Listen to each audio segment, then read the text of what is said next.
비오른이 가는 곳마다 알 수 없는 사고가 일어난다고 해요. 산에서 추락해서 사망했다고 하고요. 두 사람이 화물차에 치여서 사망을 합니다. 5살 아이가 했다고는 믿기지 않을 일들이잖아요. 비오른은 사실은 이 환자의 이름은 비오른, 5살 아이입니다. 5살이 상담을 하러 오는 경우는 흔치 않거든요. 감정 기복이 너무 심해서 상담을 받아야 할 것 같아요 라고 40대 여성분께서 진료를 부탁했습니다. 그런데 5살 아이가 감정 기복이 심한 건 어떻게 보면 당연하지 않나요? 그녀의 말에 의하면 비오른이 가는 곳마다 알 수 없는 사고가 일어난다고 해요. 산장에서 비오른과 다툰 사람은 비오른이 자리를 뜨자마자 산에서 추락해서 사망했다고 하고요. 밤마다 시끄럽게 구는 노숙자들 때문에 잠을 잘 수가 없다고 비오른이 6개월 동안 총 30번을 신고를 했습니다. 그런데 최근에 그 노숙자들 중에 2사람이 화물차에 치여서 사망을 합니다. 뭔가 이상하지 않나요? 5살 아이가 했다고는 믿기지 않을 일들이잖아요. 비오른은 사실은 완전 범죄를 꿈꾸는 43세의 남자, 마피아의 변호사였습니다. 최근에는 무슨 일이 있을 때마다 5살 아이가 소리친다고 말을 했습니다. 너무 화가 나. 우리가 갖기 원하는 걸 빼앗을 권리는 그 누구에게도 없어. 그는 점점 그 아이의 말을 따르기 시작합니다. 아이가 원하는 대로 행동해주죠. 그 5살짜리 아이가 비오른의 살인 파트너인 셈입니다. 이 5살짜리 아이는 왜 사람을 죽였을까요? 정신의학적으로 그에게 어떤 진단을 내려야 할지 굉장히 고민했습니다. 결론부터 말하자면 그는 반사회적 인격을 띠고 있다고 생각해요. 마피아의 변호사 시절부터 반복적으로 범법 행위를 저질렀고요. 거짓말에 거짓말이 꼬리를 물고 다른 사람을 속여왔습니다. 충동적이며 다른 사람에게 해를 끼치고 학대하는 걸 아무렇지 않게 느끼고 되려 합리화하죠. 이번 상담에서는 내면 아이에 대해서 이야기를 했고요. 내면 아이라는 게 뭐냐면요. 한 개인의 인생에서 어린 시절부터 자신에게 지속적인 영향을 주는 마음속의 그런 존재거든요. 상처받은 내면 아이 때문에 이런 범죄들을 저질렀다고 말을 하지만 그 내면 아이 역시 결국엔 나아입니다. 비오른이 워낙 내면 아이와 대화를 많이 나누기 때문에 저도 조현병이나 해리성 정체감 장애 같은 다른 질환들을 좀 의심해 보았습니다. 최근에 우리나라에서 2019년에 일어난 안인득 사건, 많은 분들께서 기억하실 거예요. 자신이 살던 아파트에 불을 지르고 대피하던 사람들을 무자비하게 살해한 사건입니다. 이 사건의 범인이었던 안인득이 조현병이기 때문에 환청, 망상에 의해서 이런 범죄들을 저질렀다라는 것이 알려지게 되었고요. 그러나 비오른의 경우에는 내면 아이를 크게 느끼고 대화를 시도하기도 하지만 그게 결국 자신의 마음에서 비롯된 존재라는 걸 알고 있거든요. 자기 자신의 일부라는 걸요. 조현병은 들리는 환청을 자기 자신의 일부라고 생각하지 않습니다. 외부에서 들리는 목소리, 내가 파악하지 못하는 존재가 전해주는 목소리 등이라고 현실과 환각 상태를 구분하지 못하고 생각하게 되죠. 해리성 정체감 장애의 대표적인 사례 하나를 말씀드리면 비오른과의 다른 점을 말씀드릴 수 있을 것 같아요. 빌리 밀리건 사건을 들 수 있겠는데요. 미국 오하이오주에서 성폭행 용의자로 체포되었는데 조현병 같은 환각 증세를 처음엔 보였어요. 그때 심리 상담을 통해서 밝혀진 그의 다중인격에는 무려 24명의 인격이 존재했다고 해서 아주 유명한 사례가 되었죠. 그 24명의 성격은 빌리 밀리건 안에서 서로 대화하고 놀기도 했고요. 실제로 그의 증언에 의하면 다른 인격이 주도권을 잡으면 자신은 아무것도 할 수 없었다고 주장합니다. 그래서 최초로 다중인격으로 무죄를 선고받기도 했죠. 해리성 정체감 장애에서는 다른 인격이 나타나면 아예 다른 사람이 되는 것 같은 그런 변화를 겪어요. 성격이나 말투, 행동, 표정까지도요. 다른 사람의 눈에도 확연한 변화가 보이게 되죠. 하지만 비오른은 내면 아이와 대화하면서도 절대로 그 주도권을 자신이 뺏긴 적은 없습니다. 따라서 비오른을 다중인격으로 보기에는 어렵고요. 네, 사이코패스와 소시오패스 둘 다 이제 반사회적 인격장애에 속하는 것입니다. 근데 저는 비오른의 경우는 고기능 소시오패스, 하이 펑셔널 소시오패스가 아닐까라고 생각을 했어요. 다른 사람들이 보기에 비오른에게 공감 능력이 아예 없다라고 느끼기는 힘들 겁니다. 연애를 하고 결혼도 했고요.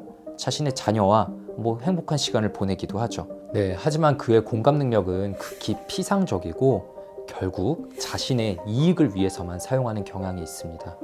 공감 능력이 진정으로 있는 사람이라면 피해자가 당할 상처를 생각해 본다면 이런 일들을 절대로 진행할 수는 없죠. 그는 겉보기에는 공감 능력이 있어 보이고 그것을 어느 정도 연기하기도 하지만 실제로 깊은 의미에서의 공감은 할 수 없는 사람, 사이코패스보다는 소시오패스에 더 합당하다고 생각이 됩니다.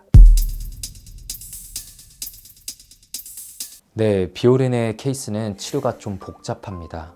그 내면 아이는 누구나 가지고 있는 문제이기 때문에 그 문제 자체가 그렇게 심각하지는 않아요. 그런데 가장 핵심적으로 치료가 힘든 부분은 그가 죄책감이, 공감 능력이 없는 반사회적 인격을 가졌기 때문인데요.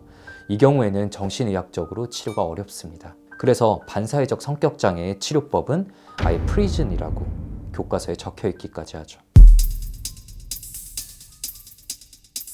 네, 내 마음속에 있는 내면 아이를 무시한다고 해서 그게 없던 일이 되거나 사라지는 것은 아닙니다. 그 내면 아이의 영향으로부터 정말 내가 자유로워지고 싶다. 그런 미성숙하고 위험한 마음으로부터 벗어나고 싶다면 역설적으로 그 존재를 인정해주고 존중해 주어야 됩니다. 어릴 적 부모로부터 받지 못했던 거를 성인이 된 내가 어느 정도는 해주어야 된다는 거죠. 이런 깊숙이 쌓여있는 감정, 상처받은 부정적인 감정들을 마치 압력솥에 김을 빼는 것처럼 어느 정도씩 상담을 하기도 하고 나 자신에게 긍정적인 행동을 하면서 김을 빼주는 것이 필요합니다. 네, 이 케이스는 독일에서 총 3권까지 출간된 범죄의 심리소설 속 이야기입니다. 명상으로 살인을 저지른다는 그 내용이 너무 신선하고 흥미로워서 저도 1권을 몰입해서 읽었었는데요. 2권이 드디어 나왔네요. 1권 마지막에서 열린 결말로 끝나서 그 이후 내용이 궁금하기도 했고 정신과 의사로서 개인적으로 더 궁금한 점들이 있었습니다.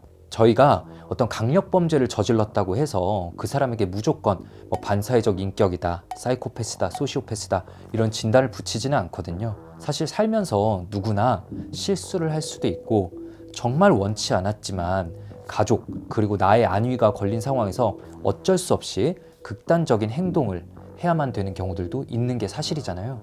그래서 과연 비오른의 이후 행보가 어떻게 될까? 이 사람의 정체는 무엇일까가 궁금했었는데 2권을 읽고 나니 조금 더 명확하게 답이 보이는 것 같습니다. 저는 앞으로의 범죄 역시 거리낌 없고 두려움 없이 계속 반복될 것이라고 생각을 합니다. 다른 사람들이 내가 원하는 대로 속고 내가 그 상황을 통제하고 조종하는 그 전능감이 주는 쾌감은 엄청나게 중독적이라고 해요. 그렇기 때문에 그런 중독을 맛본 비오르는 그리고 이런 식으로 문제를 해결하면 되는구나 라는 걸 학습한 비오르는 앞으로도 범죄를 계속 저지르게 될 것 같고요. 네, 내면 아이는 정도의 차이가 있겠지만 누구나 가지고 있습니다. 제 마음에도 어느 정도는 들어있는데요. 근데 책 속에서 요시카 브라이트너는 이렇게 이야기합니다. 내면 아이의 소망을 자녀의 소망처럼 대하라. 그 소망을 알아보고 이야기하고 중요하게 생각해야 한다. 하지만 그것의 실현 여부는 어른인 당신이 결정한다. 내 마음속에 있는 내면 아이, 그 내면 아이가 받은 상처를 존중해 줘야 되는 건 사실입니다. 하지만 그렇다고 내면 아이의 미성숙한 그 어린이 같은 마음에 그대로 끌려가게 되면 그 미성숙한 행동으로 인한 책임은 어른인 당신이 져야 한다는 것을 꼭 잊지 않으셨으면 해요. 네, 저는 개인적으로 이 책을 굉장히 추천합니다. 사실 원래 저도 범죄 스릴러 소설을 좀 좋아하긴 하는데 이 책은 동시에 심리 소설이기도 해요.